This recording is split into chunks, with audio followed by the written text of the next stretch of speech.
지나고 보니까 모든 고난이 다 같은 고난은 아니었더라고요. 내 인생의 목표가 무엇이냐? 나는 무엇을 위해서 이 땅에 살고 있느냐? 내가 좀 더 영적인 목적을 가진 사람이라면, 귀한 목적을 가진 사람이라면, 내가 당하는 고난이 의미가 있게 되는 것이고, 내가 영적인 목적이 없는 사람이라면, 그냥 귀하지 않은 목적을 가지고 허무하게 살다가 가는 인생이라면 어떤 고난을 만나도 그 고난에는 아무 의미가 없게 되겠습니다.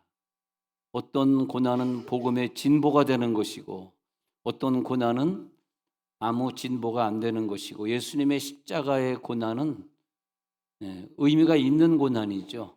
허무한 고난이 아니고, 그 고난을 통해서 모든 인류들이 죄에서 해방받고, 그 십자가의 능력에 피를 흘림으로써 많은 사람들의 병이 고쳐지고, 지옥으로 안 가게 되고 천국으로 가게 되고, 예수님이 이 땅에 오신 목표가 확실했습니다. 내가 십자가에 채찍에 맞아 십자가에 못 박혀 죽음으로써 이 인류를 구원해야 된다는 목적이 있었기 때문에 내가 왜 이런 고난을 받아야 되는가를 예수님은 확실히 알고 있었다는 거죠.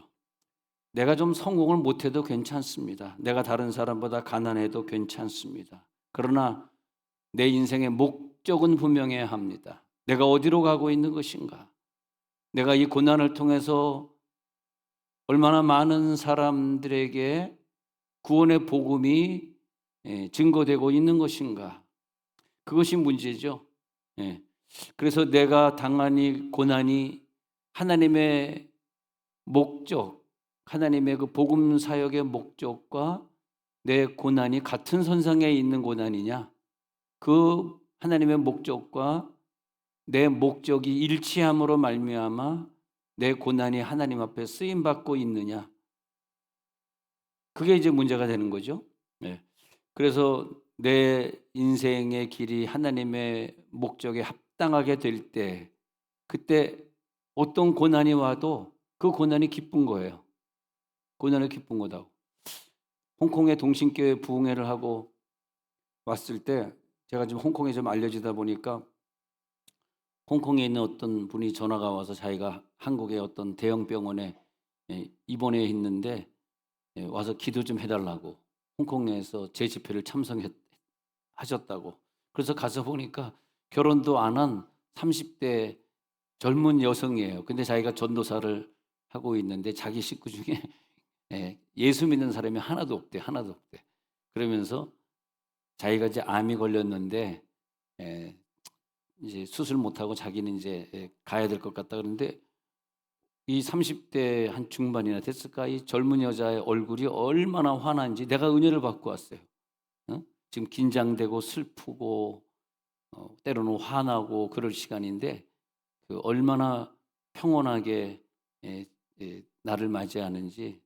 자기의 목표는 오직 하나, 이걸 통해서 자기는 일찍 가지만 자기 식구들이 예수를 하나도 안 믿고, 자기만 홍콩에 이민 가가지고 전도사 하면서 혼자 믿고 있는데, 한국에 있는 식구들을 한 명도 전도 못했는데 이번 기회에 식구들이 병원에 많이 와가지고 다 자기가 전도했노라고 그러면서 그들이 예수 믿게 되면 제일 좋겠습니다. 그리고 환하게 뭐 스테반의 얼굴이 천사의 얼굴과 같다 그러더니 정말 그 자매 얼굴이 천사의 얼굴과 같더라고요. 그래서 그 후에 그 자매가 치료를 받았는지 죽었는지는 이따 저녁 예배 때 또 말씀드리기로 하고. 근데 이 고난이 십자가의 고난이냐의 문제죠. 내 이 고난이 십자가의 고난이냐. 그래서 하나님이 나에게 십자가의 고난을 짊어질 수 있는 그런 필요한 것들을 나에게 주셨냐.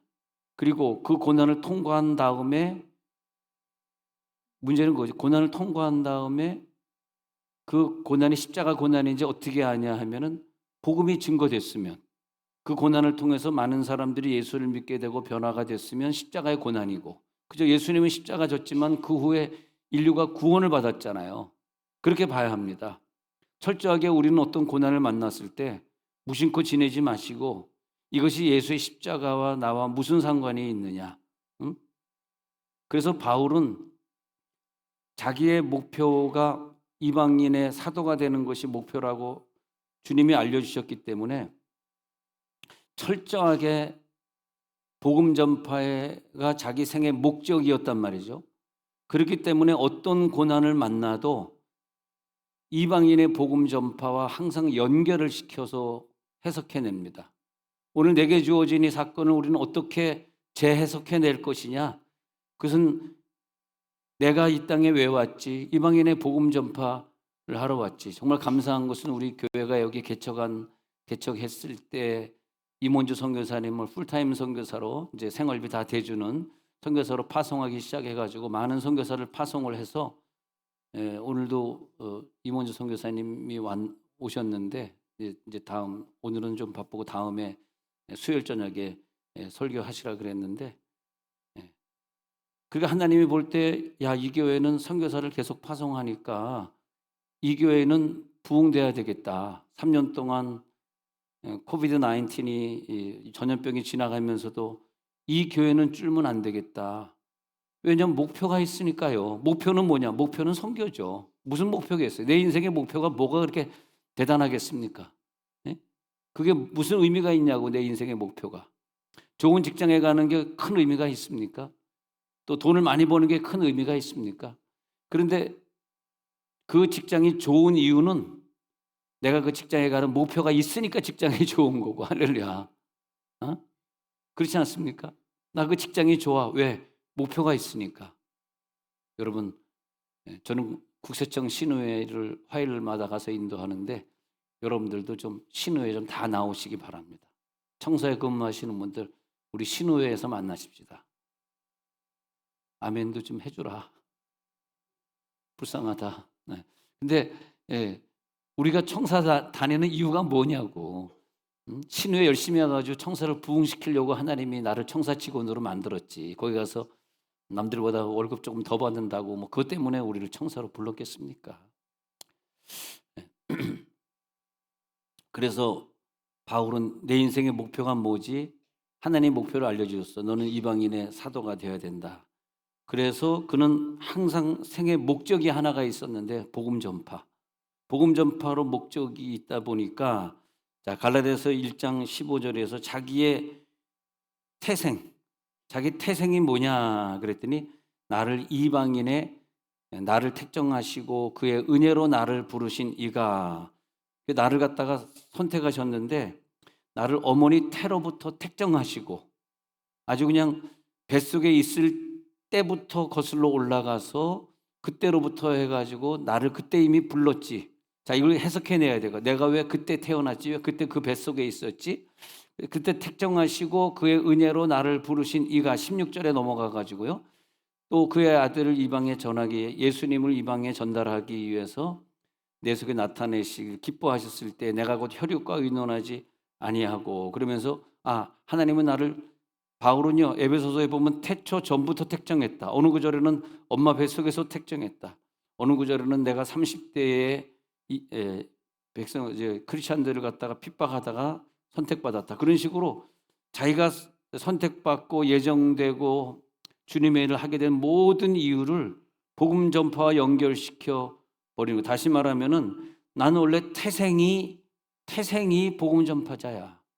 니네들이 뭐라 그래도 나는 그러기 위해서 태어났고 그러기 위해서 감옥 간 거고 그러기 위해서 내가 바다에 헤엄쳐서 간 거고 그러기 위해서 내가 풍파를 만난 거고. 할렐루야. 철저하게 자기의 복음 전파, 철저하게 선교의 목표를 두었습니다. 교회들이 부흥하려고 그러면요 선교의 목표를 두면 부흥해요. 선교의 목표를 못 두니까 돈이 아까우니까 우리 또 빚도 많은데 무슨 또 선교냐 이러니까 하나님이 부흥을 안 시켜주는 거죠. 그래서 내 인생은 복음을 전하기 위해서 왔다 가는 인생이야. 그렇게 바울은 생각했기 때문에 항상 생각해. 내가 왜 가말렐 문화에서 공부했지? 내가 왜 이방 땅에서 태어났지? 왜 남들이 가지고 있지 않는 로마 시민권을 내가 갖고 있지? 왜 나는 히브리어도 헬라어도 완벽하게 하는 사람이지? 모든 걸 다 생각할 때 자기의 존재 의미는 난 피할 수 없어. 나는 하나님이 복음 전파라고 이런 것을 줬어. 그때 우리들의 재능, 내가 어떤 재능 가지고 있지? 우리들의 은사, 왜 하나님 나에게 이런 은사를 주셨지? 그 외에 하나님이 남에게 주지 않은 그런 것들 우리들에게 많이 주셨잖아요. 왜 주셨을까? 왜 주셨어? 어차피 천국 갈 때는 다 버리고 갈 건데 그걸 왜 지금 나에게 주셨을까? 예. 그래서 바울은 고백하기를, 자, 바울 고백을 한번 보니까 로마서 1장 14절의 고백을 볼게요. 로마서 1장 14절 시작. 헬라인이나 야만인이나 지혜 있는 자나 어리석은 자에게 다 내가 빚진 자라. 모든 사람에 내가 사랑의 빚을 줬어. 내가 빚진 자야. 빚진 자의 개념, 그것이 그를 오늘 감옥에서도 감사하게 하는 능력이 나오는 거죠. 빚진 자의 개념, 그것이 용서의 능력이고 남이 할 수 없는 사랑의 능력이 그 속에서 나오는 것이, 난 저 사람에게 빚진 자. 우리 기독교인들은 다 빚진 자예요. 우린 다 지옥 갈 사람인데 우리가 유대인이 아니잖아요. 그런데 구원받게 된 것이 얼마나 감사합니까? 얼마나 빚진 자예요. 우리가 그 1940년대에 굉장히 큰 고통이 국가적으로 있었을 때, 그때는 너무 힘드니까 예수 믿는 사람들이 굉장히 많았어요. 지금보다 예수 믿는 사람들이 퍼센테이지가 많았다고. 그래서 1948년 5월 31일 처음으로 국회가 개원할 때는 국회의원들이나 위정자들이 얼마나 믿음이 있었는지 임시의장이었던 이승만 대통령께서 이런 걸 제안을 했습니다. 우리가 국회가 처음으로 시작되는데 제1차 국회 회의를 열게 된 것을 하나님께 감사하면서, 그러면서 이윤영 목사님이 여기 계신데 단상에 올라와서 대표 기도해 주시고 국회를 시작하겠습니다. 그래가지고 어떤 나라보다도 복받은 나라가 우리나라가 된 거죠.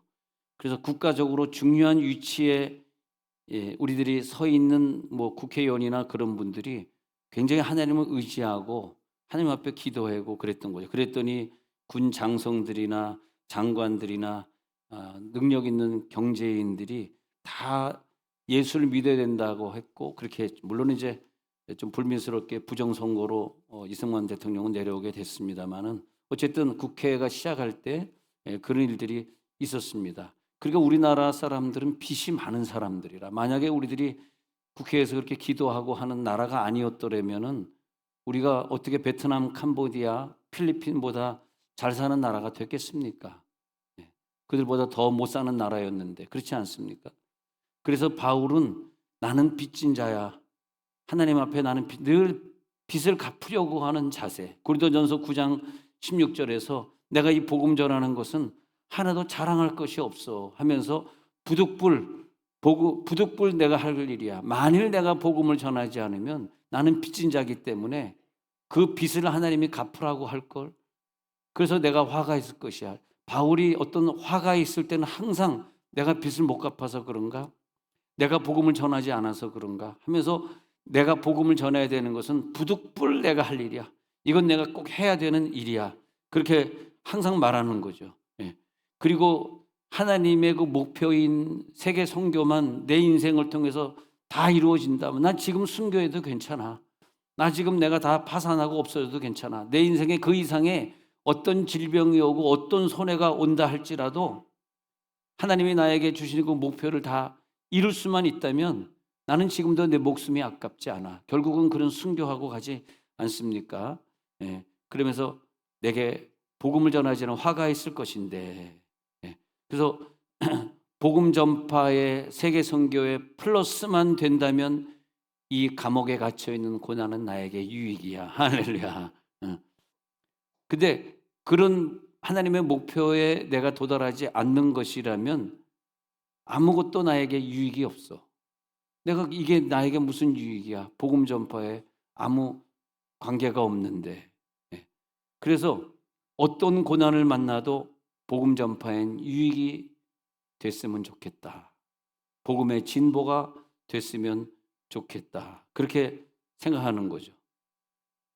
내가 출세했느냐 안 출세했느냐가 아니라 출세하든 안 하든 그걸 통해서 하나님은 나를 사용하고 있는가? 이 직장을 통해서 하나님이 나를 사용하고 있는가? 내가 걸어가는 이 길이 하나님 앞에 사용되고 있는가? 예. 고난 당했느냐, 돈을 얼마나 많이 벌었느냐가 아니라 출세했느냐가 아니라 하나님 나를 지금 사용하고 계십니까? 복음이 증거되고 있는 것입니까? 만약에 오직 복음 전하는 일, 저 이방인들만 돌아오게 되는 일에 내가 가담할 수 있다면 내 인생이 하나님 앞에 쓰임 받았으면 좋겠습니다. 더 바랄 것이 없습니다. 하나님 나를 소중하게 사용해 주옵소서. 내 자녀를 이 복음 전파 선교 사역에 좀 사용해 주옵소서. 내 물질도 하나님의 복음 전파 사역에 좀 사용되게 해 주옵소서. 그것이 그의 꿈이었어요. 그래서 빌립보서 1장 20절에 보면 살든지 죽든지 내 몸에서 그리스도만 존귀하게 되면 돼. 그렇게 고백하는 거예요. 예. 그래서 빌립보서 1장 20절에서 나의 간절한 기대와 소망을 따라 아무 일에든지 부끄러워하지 아니하고 지금도 전과 같이 온전히 담대하여 살든지 죽든지 내 몸에서 그리스도만 존귀하게. 살든지 죽든지가 뭐예요? 내가 어떤 직장을 가지든지 어떤 가정을 가지든지 그게 중요한 게 아니라 내가 이 가정을 가졌으니 더 행복하고 저 사람 보니까 나는 불행한데 저 사람 보니까 저 가정에도 행복하고 이게 바울에겐 중요한 것이 아니고 그래서 바울은 가정을 안 가졌습니다. 아예. 그런 게 중요한 게 아니고 살든지 죽든지 성공하든지 실패하든지 내 몸에서 그리스도만 존귀하게 되면 돼. 그냥 세계 선교만 이루어지면 돼. 그래서 자 빌립보서 1장 12절로 돌아왔습니다. 빌립보서 1장 12절로 다시 처음 구절로 돌아왔단 말이에요. 네, 다 같이 읽어봅니다. 시작. 형제들아 내가 당한 일이 도리어 복음 전파의 진전이 된 줄을 너희가 알기를 원하노라. 야, 이 짤막한 말이지만 야, 내가 당한 일이 도리어 복음 전파의 진전이 된 줄. 얼마나 어려운 일을 당했는지 몰라요. 너무나 힘들었어요. 가이사라 빌립보 감옥에 갇혀 있으면서 자기가 로마에 가기를 원했는데 로마에 갈 수가 없으니까 할 수 없이 로마에 있는 황제한테 진언서를 보내면서 나 로마 사람이기 때문에 유대 땅에서 내가 재판받을 수 없어. 난 로마 가서 재판받게 해줘 해가지고 그 서신을 보냈는데 그게 돼가지고 로마로 가는 길에 또 276명이 탄 배를 타고 가다가 또 유라굴로 광풍을 만나고 또 로마에서 복음 전하다가 또 로마 감옥에 갇히고 계속해서 그래서 복음 전하는 일에 몇 년도 복음 전하지 않았는데 그 가이사라 빌립보 감옥에 있었던 시간이라든지 이걸 따져보니까 감옥에 있는 시간만 5년 이상을 아깝게 보냈더라고요. 그래서 내가 항상 감옥에 있었으나 그러나 내가 감옥에 있는 것 때문에 다른 사람들이 더 열심히 복음 전하는 것을 보면서 나는 감사하다. 내가 감옥에 갇혀있는 그 순간이 오히려 복음은 더 많이 증거되고 절대 하나님의 역사는 내가 멈춰섰다고 역사는 멈추시지 않아. 내가 여기 멈춰있지만 하나님의 복음이 이만큼 또 진도가 나갔어. 또 진도가 나갔어. 오히려 내가 로마 감옥에 있을 때 오히려 빌립보 감옥에 있을 때 오히려 복음은 더 많이 전도됐어. 그거를 보게 되는 거죠. 예. 병은 왜 생기고 우리들에게 고통은 왜 생기냐 하면은 저도 병 걸려봤고 제 아내도 죽을 병에 걸려봤습니다만은 이걸 항상 생각하셔야 돼요. 왜 나에게 이런 문제가 생겼지? 왜 내 사업이 잘 안 되고 있지? 이런 문제가 우리 생길 때마다 하나님 복음 전파에 내 인생이 쓰임 받았습니까? 이게 정답이에요. 하나님의 목표는요. 이 많은 인류가 다 장수하고 다 사업 잘 되고 그것이 아니라 하나님의 목표는 저 인생을 통해서 복음 전파가 되고 있느냐. 우리가 굉장히 어려울 때 유일하게 다른 변호사나 의사나 그런 사람들이 나에게 내 힘으로는 안 됩니다. 내 영역을 벗어나셨네요. 이런 말을 의사 선생님이 하시고 변호사님께서 하실 때 그때 우리가 할 수 있는 마지막은 복음 전파하다 가겠습니다. 이거예요. 이게 최고의 약입니다. 최고의 치료 효과입니다. 복음 전파하겠습니다. 네. 복음 전파하겠습니다. 주의 일을 위해서 남은 인생 내 인생을 드리겠습니다. 내가 선교지에 가겠습니다. 선교사님을 돕겠습니다. 그래서 그 목회자의 입장은요, 목회자도 내가 어떤 그런 문제가 생겼다면 한 단계 더 높은 단계. 지금 목회자야? 그럼 선교사로. 지금 선교사야? 그러면 더 높은 단계. 선교사보다 더 높은 단계는 모르겠네. 뭘까? 더 높은 단계. 근데 그 내가 당한 일이 오히려 복음의 진보가 되면 하나님이 살려주시는데, 내가 당한 일이 복음의 진보가 안 되면 하나님이 살려줄 수가 없잖아요. 그러니까 우리들이 항상 주의를 깊이 하면 안 돼. 예배는 목숨 걸어야 되고, 그 예배가 뭐 주중 예배든 뭐 저녁 예배든 그런 거 따지지 마시고, 목숨 걸어야 되고. 제가 사실 미국에서 오래 살다가 한국으로 나오게 된 이유는 사실은 예배였어요. 제가 담임 목사를 하는데도 교인들이 100% 일을 나가니까, 여자분들도 일 나가면 시간당 얼마씩 벌잖아요. 달러를 벌잖아, 달러. 그러니까 다 일을 한다고. 그러니까 주중 집회가 미국은 잘 안 되고, 새벽 예배에 몇 사람 안 나와요. 새벽 예배를 365일 저는 하긴 했지만 철회 기도도 하고, 또 서너 시간 좀 쉬었다가 또 철회 기도 끝나면 또 쉬었다가 새벽 기도도 하고, 나는 막 발버둥을 치는데 뭐 사람들이 나와야 재밌지. 다들 일 나가니까. 밤새 일하는 사람들이 풀장 청소하는 사람들, 사무실, 오피스라 그러죠. 오피스 가서 제너럴링이라 그러는데, 가서 이제 청소해 주는 일들, 그런 일들 하신다고. 제니터죠, 제니터. 한국말로 제니터. 근데 그런 일들 하신다고. 그럼 뭐 재미가 있어야지. 부흥회라고 하는 게 금요일 저녁 9시에 시작해서 금토일 하는 게 부흥회라. 우리 한국은 월화수목 하잖아요. 그러니까 부흥회가 재미가 있어야지. 뉴욕에 가서 부흥회 인도하러 가는데 설교를 시작한 게 저녁 9시 반이야. 왜냐하면 8시 반에 시작해서 찬송을 또 1시간 부르고, 그 다음에 또 대표기도 하고, 또 찬송 하나 더 부르고 하니까 설교를 딱 하려고 딱 섰는데 잘 시간이야. 그래서 내가 뉴욕에서, 아니 지금 아무리 새로운 욕을 배워도 그렇지, 뉴욕, 아니 지금 설교하려고 쓰니까 9시 반이네. 아니 예배를 좀 7시에 시작해가지고 늦게 올 사람 늦게 오더라도 이렇게 해가지고 찬양을 좀 앞에 다 하고 이래가지고 설교할 시간 좀 많이 주면 안 됩니까? 그리고 금요일 또 토요일 새벽 기도는 딱 한 번, 토요일 날 한 번 하고 그 다음에 하나. 그러니까 금요일 날 한 번 해야지. 토요일 새벽, 토요일 저녁, 그 다음에 주일 날은 정상적인 예배. 이게 부흥회라. 뉴욕이나 LA 가면. 그래서 안 된다. 나 부흥회 부르려고 그러면 미국에서 월화수목하는 교회만 간다. 내가 막 그랬죠. 아니 부흥회를 월화수목 금요일까지, 옛날 어렸을 때는 월요일 아침 시작해서 토요일 날 저녁까지 부흥회를 했는데, 가마떼기 깔고 눈물로 기도하고, 우리 조상들은 삼각산에서 통나무 집을 지어놓고 눈물로 기도하던 가정인데, 내가 이게 미국 와가지고 이건 뭐 신앙생활 하는 것도 아니고 주말에만 부흥회하고 새벽기도 나오지도 않고 사람들이 에이 나 한껏 살란다. 그래가지고 한국으로 와버렸습니다만. 근데 이 문제는요, 우리가 얼마나 목숨을 걸고 예배드리느냐. 그러면요 하나님이 기적을 주세요. 목숨 거는 예배. 근데 예배 목숨 안 걸고 딴 데 목숨을 걸잖아. 근데 어떻게 하나님이 나를 통해서 선교의 열정을 완성시키고 복음을 완성시키겠냐고요. 예? 내가 여자 집사인데 남편이 지금 교회를 안 나와요. 근데 어떻게 밥이 목구멍에 넘어가냐고. 목구멍이라니까 이상하다. 어떻게 예배 안 나오고 남편을 성령 받기 위해서 왜 그런 기도를 못 하냐고. 이대로 계속 갈 거냐고. 이대로 안 되잖아요. 금식해야죠. 내 남편이 교회 와서 은혜 받아서 내 남편도 집사가 되고 내 남편도 성령 받도록. 기도 안 할 수가 없잖아요. 우리의 자녀들이 병원에 있는데 나는 집에서 병원 방문 안 하고 집에 있을 수 있습니까? 내 자녀가 이제 죽어가고 있으면 병원에 가서 그를 간호하고 24시간 그 옆에서 자고 그럴 것 아닙니까? 마찬가지로 내 집에 내 남편이 교회를 안 다니고 있는데 지옥 가고 있는데 어떻게 내가 방관할 수가 있습니까?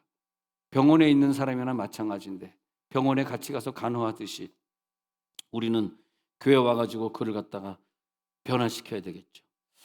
사도행전 13장에 보면요. 사도행전 13장에 보면 바나바와 사울이라고 하는 이 두 사람이 이제 안디옥에 선교사로 가게 돼요.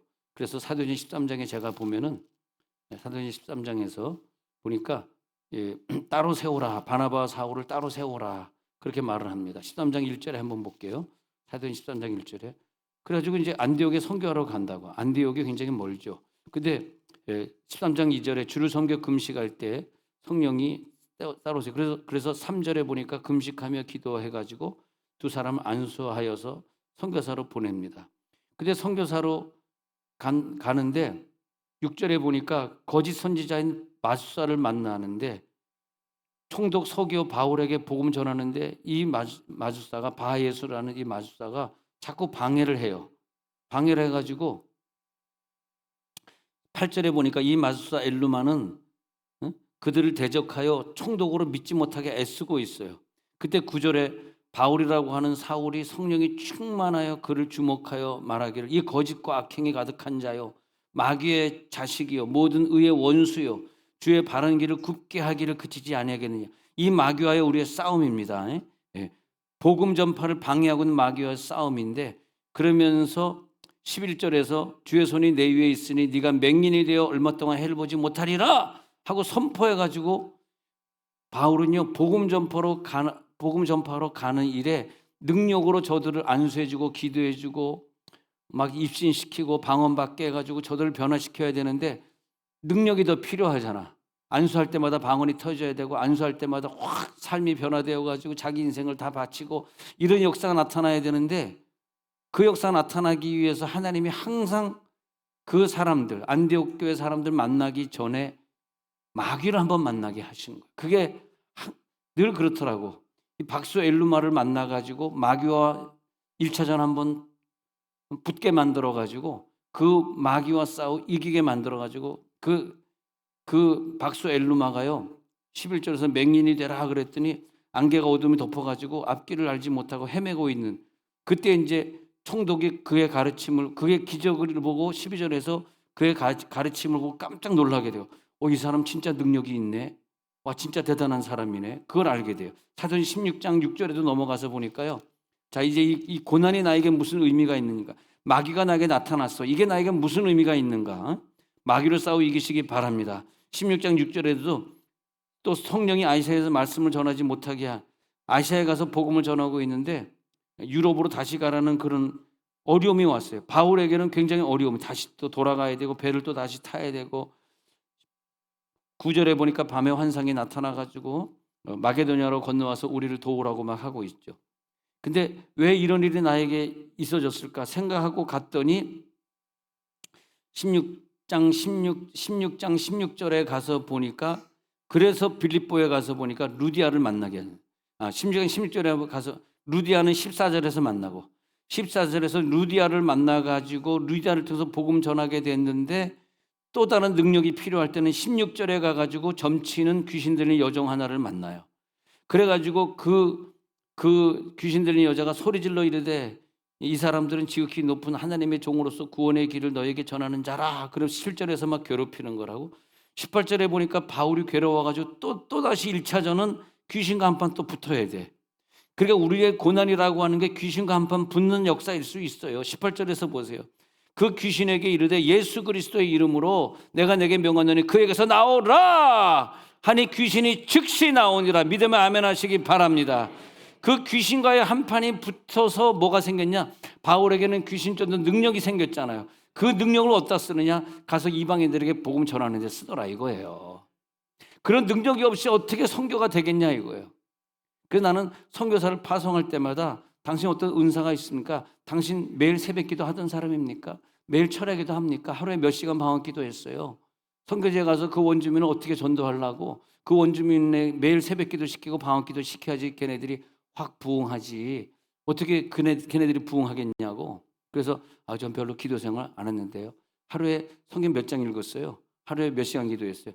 저통 말씀과 기도. 그럼 당신은 선교사 아닙니다. 그냥 쉬세요. 주여. 네. 그 다음에 이제 10절에 보니까 바울이 그 환상을 보았을 때 우리가 곧 마게도냐로 떠나기 힘쓰니 이는 하나님이 저 사람들에게 복음을 전하라고 우리를 부르신 줄 인정합니다. 와, 그래가지고 바울이 그 능력과 귀신과 한판 싸워서 능력받아서 그 다음에 가가지고 또 승리하고 그리고 가다가 이제 16장 16절에서는 16장 16절 그다음에 이제 어디에 갔냐면 감옥에 갇히잖아요. 23절에 만이 친 후에 옥에 가두고 간수에게 명하여 든든히 지키자. 또 이런 고난이 또 나타난다. 그래가지고 또 감옥에 가고 또 거기서 풀려나고 또 감옥에 가고 할 때마다 이 내가 감옥에 왜 또 가야 돼? 복음 전하다가 감옥에 왜 가야 돼? 억울하잖아. 아니 나 감옥에 간 게 억울하다. 그래 생각하지 않고 오히려 감옥에 가가지고 거기에서 하나님 앞에 찬송하고 기도하니 옥문이 열리더라. 옥문이 열려지는 거 오히려 체험하고 와 이것이 기적이구나. 다시 빌보서 1장 12절로 다시 가가지고요. 형제들아 내가 당한 일이 도리어 복음 전파의 진전이 된 줄을 너희가 알기를 원하노라.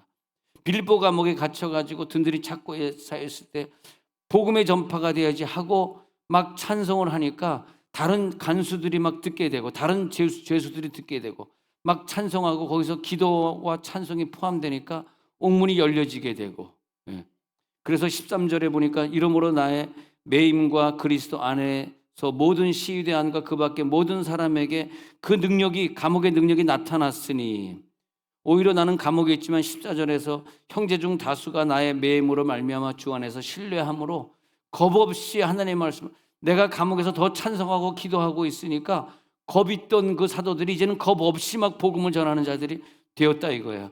성령이 내가 감옥에 있는 동안 내가 고난 당하고 있는 동안 마음문을 더 열게 하셨더라 이것입니다. 할렐루야. 분명히 방해자는 있습니다. 회방꾼은 있습니다. 박수무당처럼 이렇게 복음을 방해하는 귀신 들린 자들이 있습니다. 그러나 성령이 더 충만하면 그 귀신들을 싸워 이기게 되는 거죠. 선교의 능력, 선교적 능력은 귀신과 싸워 이기게 되고 하나님의 역사를 더 강력하게 만들어내게 되고 할렐루야.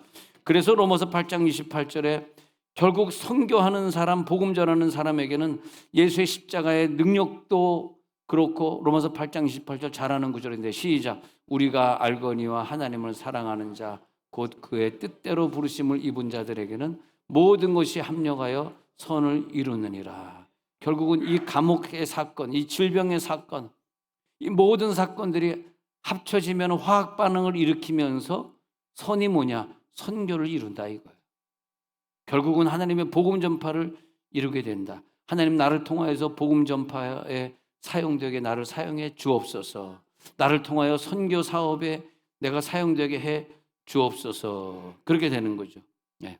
그래서 내가 지금 감옥에 갇혀 있으나 아까운 인생 같으나 너희들 아깝게 생각하지 마라. 오히려 이걸 통해서 하나님의 복음이 증거되고 있지 않느냐. 내가 지금 쇠사슬에 묶여 있어. 내가 지금 로마로 간다. 내가 지금 광풍을 만났다.